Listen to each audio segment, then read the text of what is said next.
Yesterday, I recorded episode 47 of the podcast, and during the episode, I said that I would share our summer adventures with you. And then I was editing, and it was an hour and a half long, so I've decided to just share those with you now. I will start with the brief description I gave at the end of yesterday's recording, and then I will go into a picture and video montage of other things that we did this summer. I hope you enjoy. A lot of what I've been doing the past month has been reading. I must have read, at least 10 books last month, which is a lot for how much I've been reading. I know that there were a couple months earlier this year where I read one book a month. So I don't exactly know how many books I read last month. I do know that I finished 4 or 5 books last week. I don't exactly remember. I have it all recorded in my journal, but I've been reading so much. Have I talked about Alyssa Cole on the podcast, or have I just thought about? I think I just thought about talking about Alyssa Cole. I found her on a recommendation from someone else. I don't generally read romance, not for a reason. I don't. But someone recommended her, so I read one of her books and I really, really enjoyed it. So I read one of the books, the first book in the Reluctant Royals series, read it, enjoyed it, went to the library, picked up all of the books that they had there by her, and then put the ones that they didn't have in on hold. So I worked through, have 2 of her books left to go from the library, and then that's everything that the library has. So her name is Alyssa Cole. She has 4 series. 3 series and then a couple novellas that don't fit in those series. The Reluctant Royals is modern, and it is just kind of like an everyday romance thing, but I really, really like it. So Alyssa Cole's Black, and it's kind of cool. I was talking about her stuff to Knit Group, and she publishes the Reluctant Royals under one of like the big name romance houses, Avon maybe. And one of the ladies there was like, oh my gosh, she's a Black author and she's writing for Avon. That's actually really, really cool. You don't see a lot of non-white authors from that publishing house, which I don't know if that's true or not, but if it is, that's actually really cool. So Reluctant Royals has, the main characters are BIPOC, which I appreciate. They are not all straight relationships. One of the novellas is a lesbian relationship, but one of the women is bi. So that was really cool to read. Another of the novellas, both of the main characters have disabilities. One is a physical disability, and one is a non-neurotypical person. So that was really, really interesting, and I really, really like that it's just a whole bunch of different types of people. And I think that's why I haven't been reading romance books in like the past decade, because the people are the same, or the books that I was coming across, the people are the same. I'm sure that it's not new in the past year or whatever, that people are different. I just wasn't coming across them, so I wasn't reading those types of books. But that was a really good series. She also has, I don't know if this series is called something, They're about the Civil War. This is actually the first book in the series. I've read the second and third books, and this one took the longest to come in on hold, and I didn't want to wait. And I didn't know if they were standalone. They're not. The characters are related, but it's not the sort of thing where it's one main character in a book and that goes through the whole series. They're just connected characters, which is how Reluctant Royals is too. They're connected characters. So it's about the Civil War. It's really, really interesting. I haven't started this one, but I've read the other two, and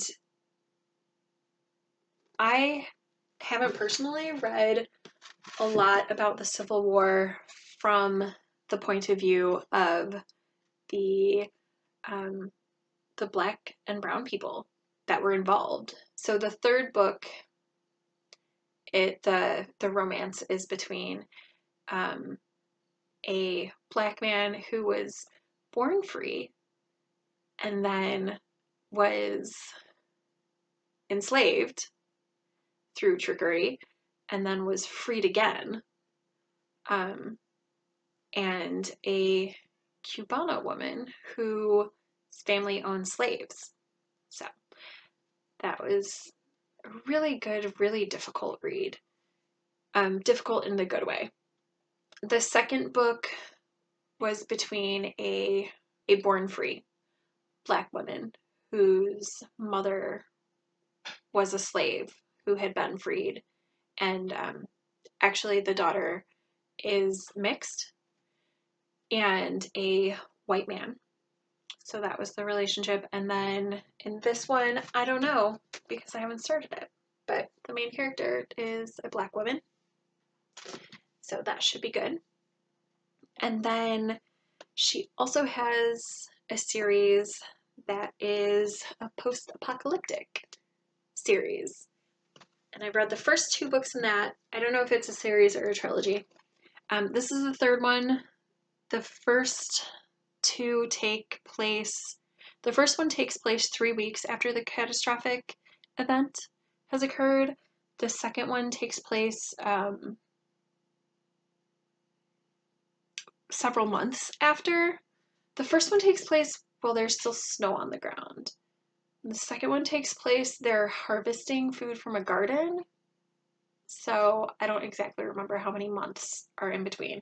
But this one says it's 4 years after. So I'm interested to see how the world has changed in 4 years since the solar flare is what causes the issue. But if you're looking for a really good romance writer whose stuff is very, very interesting, I would say definitely check out Alyssa Cole. Oh, back to Reluctant Royals. Well, all of them. All of the women in these books are really, really smart. And I think that was the problem with a lot of romance books, is that not that the women were stupid, but they were just not, they were not as smart as they could have been. And yeah, I don't know. That's just been my experience reading romance books. But in the first Reluctant Royals, the woman is a scientist. She studies diseases. So that's really, really interesting stuff that I didn't know a lot about. The second one, the man is a blacksmith and the woman goes to like be an apprentice to the blacksmith and also help build the social media aspect of his job because she's really good at that. So yeah, just really, really cool. The women are really, really clever. So since I have seen you last, in addition to school starting, which by the way is going great, you heard Gabriel say that things are going great for him, which is super nice because at the end of last year, there were days where he was waking up and he was like, I don't want to go to school. I don't like going to school. So for him to start out this year being like, oh, it's great, is really, really nice. I was hoping that we wouldn't have a continuation of, I don't like it, and so far not. I know it's only been a week, but I have high hopes that we'll get, into second semester before that's an issue.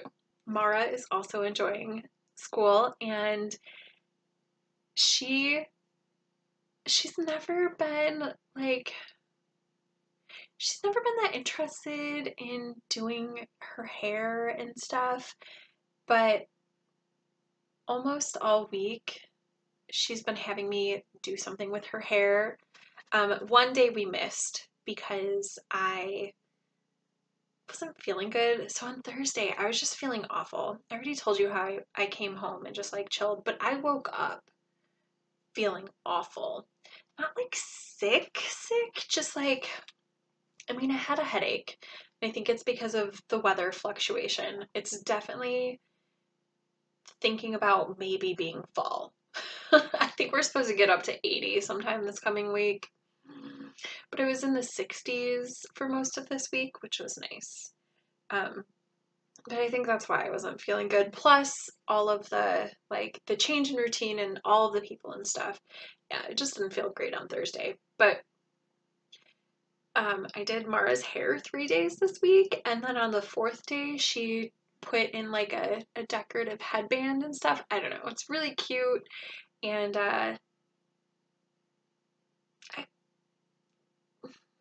I'm gonna say something that probably doesn't sound great, but I mean it's kind of what it is in my head anyway. Feel free to disagree. I feel like socially, moms, like parents in general, are expected when they have little girls to do things with their hair. And like I see posts from my friends where they have little barrettes in their baby's hair and they do like little tiny ponytails in their baby's hair. And Mara didn't have hair until she was like a year old. She just didn't. She had like peach fuzz, but there was nothing to do. And then she didn't like me doing her hair when she was little, so I just never did. And now it's kind of fun because I have that societal expectation that moms should play with their daughter's hair. So now I got to play with my daughter's hair. And, now whatever. If she wants me to do it, I will. If she doesn't want me to do it, that's also fine. But I got that fulfilled moment from societal expectation. Yeah, school's been really good. And there's another mom working in the cafeteria, so there's 3 of us now, which makes it much easier. And it makes me have a little less guilt about I don't work on Wednesdays, because that's when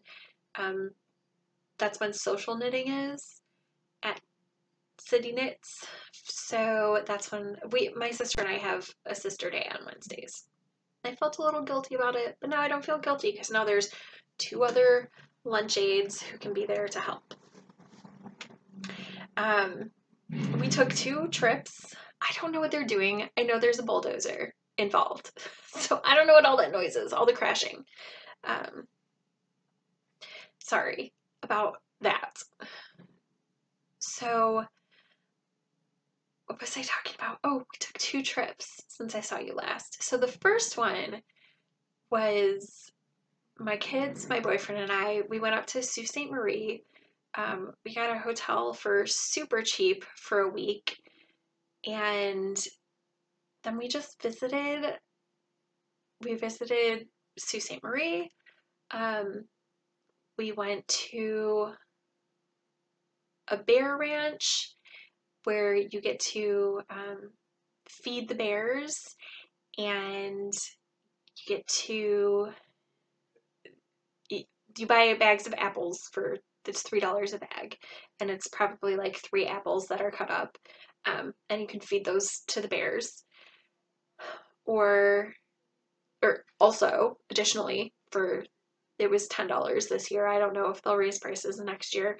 For $10, you could get a picture with a baby bear, and it's your whole party for $10, not $10 a person.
in Sault Ste. Marie, they have locks, so that's where boats go through, because one lake is like 20 feet higher in elevation than the other lake.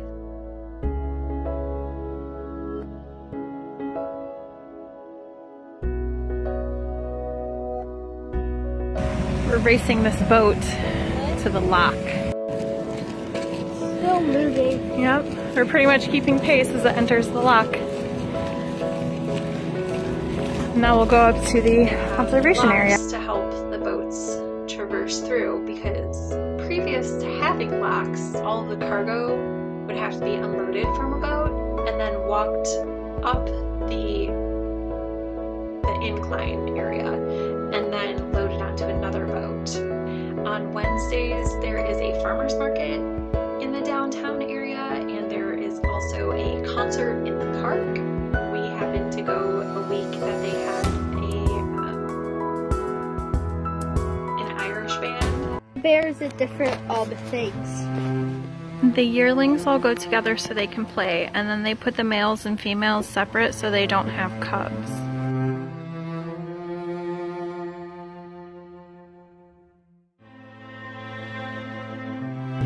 It's gonna have a little sit, a little scratch.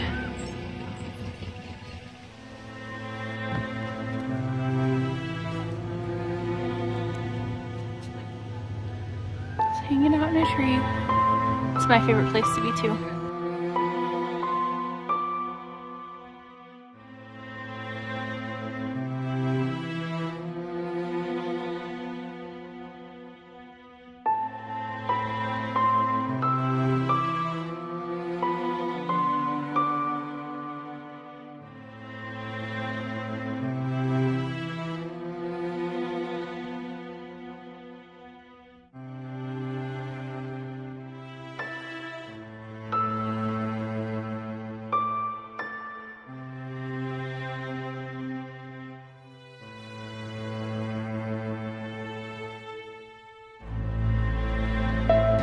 That's what my dog does. He says, look, this is where the food goes. You said it here.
also visited St. Ignace, and in St. Ignace we went to the Ojibwa Museum. If you're planning on visiting St. Ignace, there is a walking tour Monday and Tuesday nights. We did not go on that because we were there in the early afternoon and it didn't happen until evening, and no way was I going to keep the kids entertained for that long because they were already over it, kind of.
There is a deer farm where you can feed deer and pet baby deer.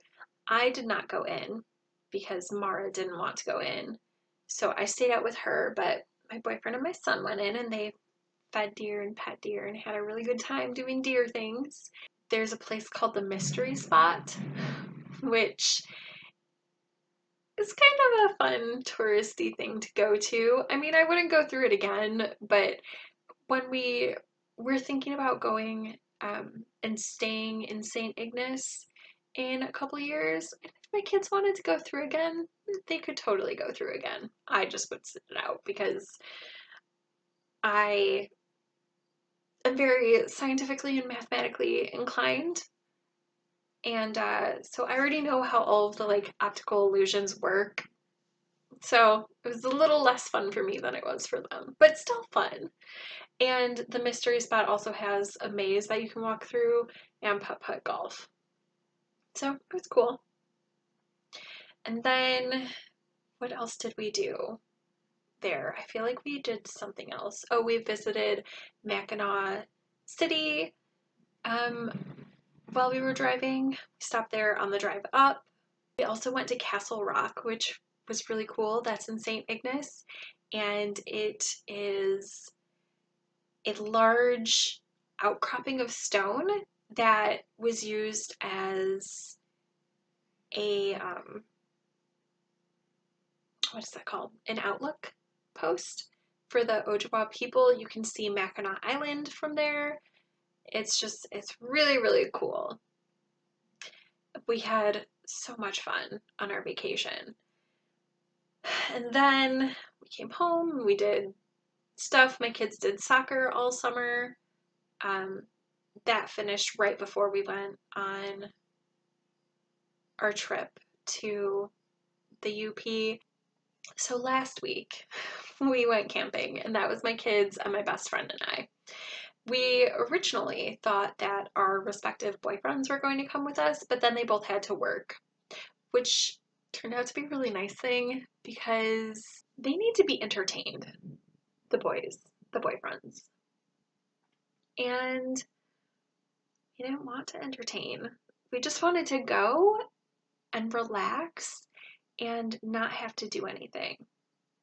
So this is going to sound really, really sexist, and I'm sorry that I'm perpetuating gender roles, but I'm going to speak of this as the societal gender roles with the understanding that this is not the way that all things work, but this is just the way that it works in our space.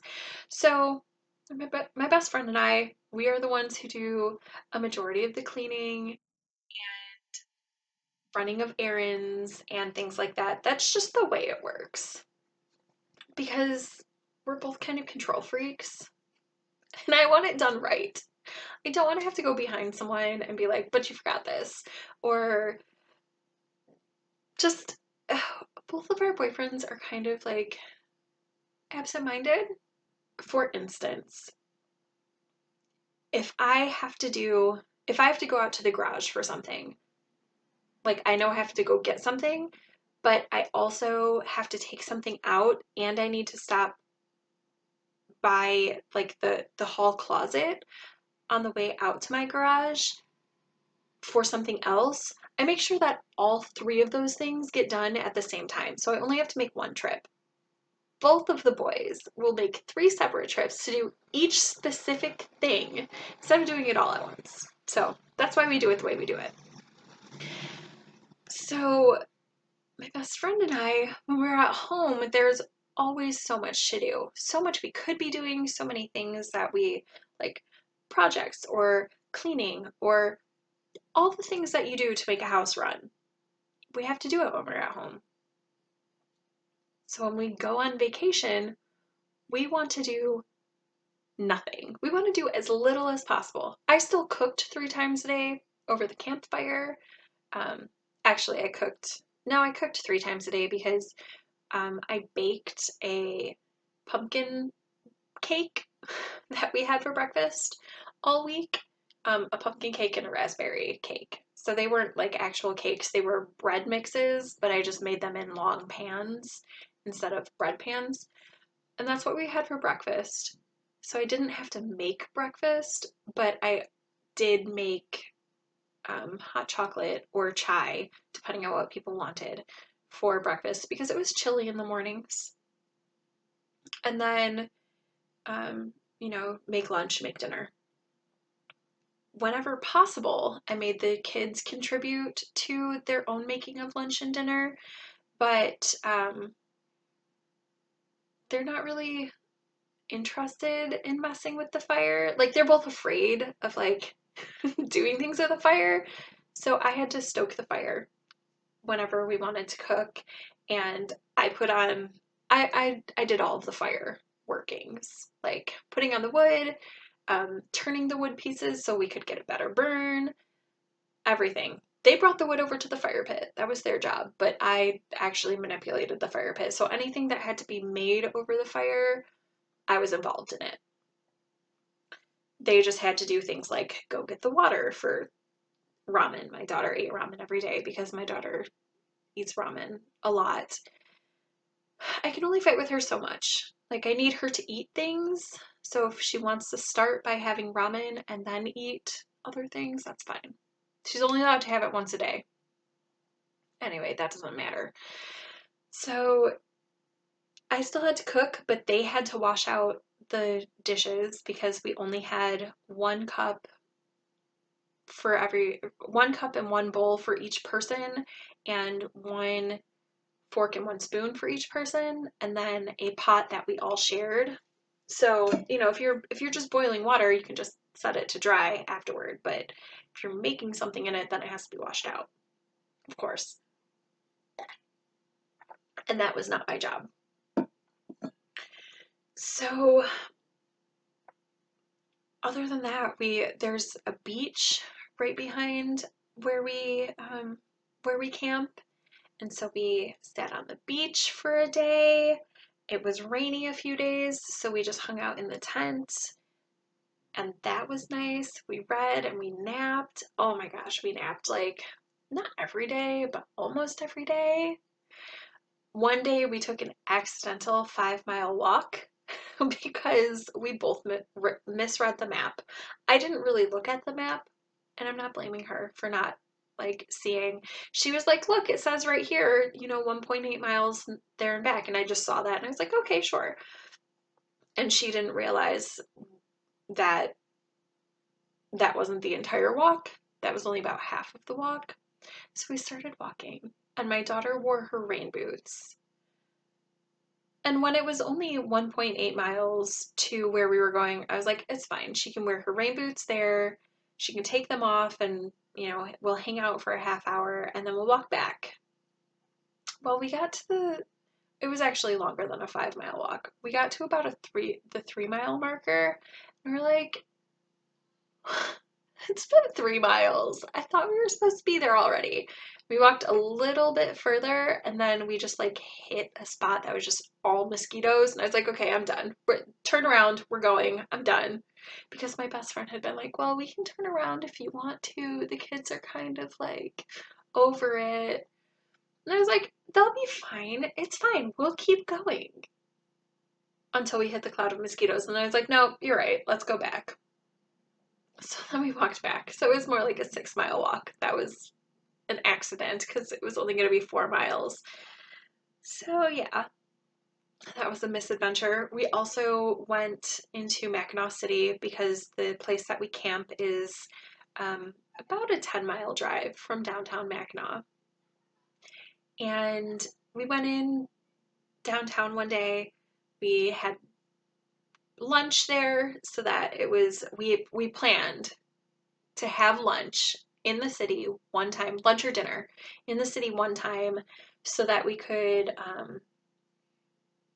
get all the carby, proteiny junk food that we wanted in one meal and then eat,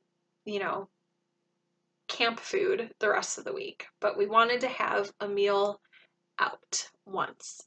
And also that way we could, walk around, we could do a thing with the kids. We got fudge because when in Mackinac you have to get fudge. We also, nope, we didn't get toffee that time. We got toffee on the Sault Ste. Marie trip. That was me forgetting where I was and stuff. So yeah, we got fudge. It was a good time. And it was just really, really nice to be lazy and not have to keep the boys entertained. And because they always want to be doing something on vacation. They always want to be like, where are we going now? What are we doing now? And just stop. Now we are sitting. Now we are enjoying the outside. And also my boyfriend would go crazy without electronics. My kids had their tablets and we had our phones. And they used their tablets on the rainy days when we were stuck in the tents, but other than that, they were out.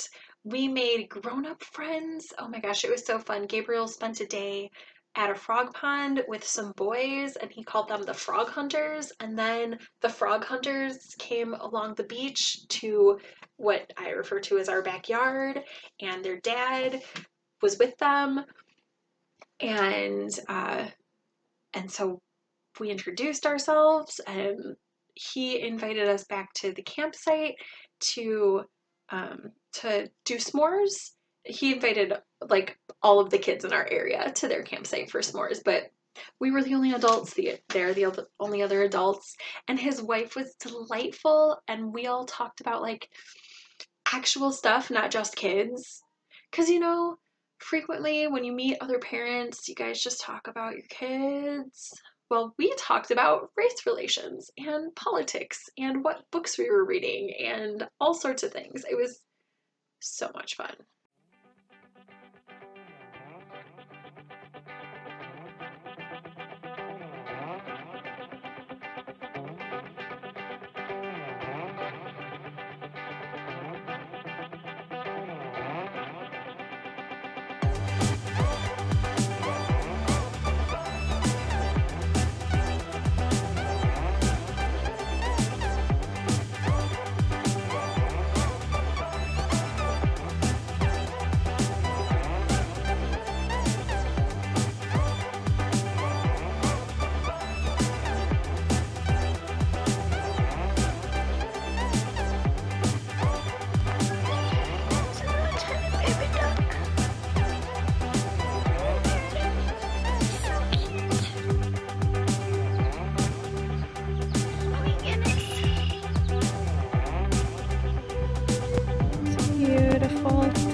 nothing like going for a midday walk through fields and trees.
When your dad finishes hotels and houses and whatever, this is going to be an apartment building, you get to watch fireworks from the unfinished 4th floor.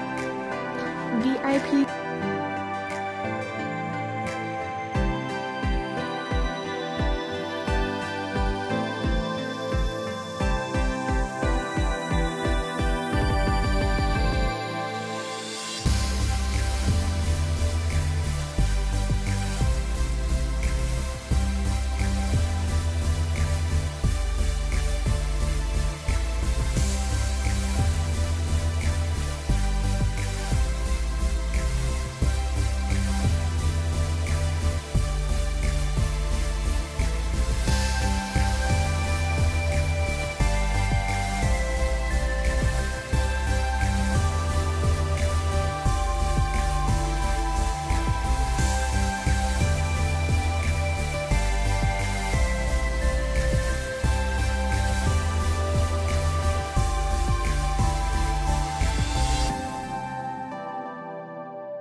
It's 81 degrees, so naturally I need to cast on a giant, bulky rainbow. Well, I decided to crochet instead of knit because I didn't like the way it was knitting up, and I like how it's crocheting much better.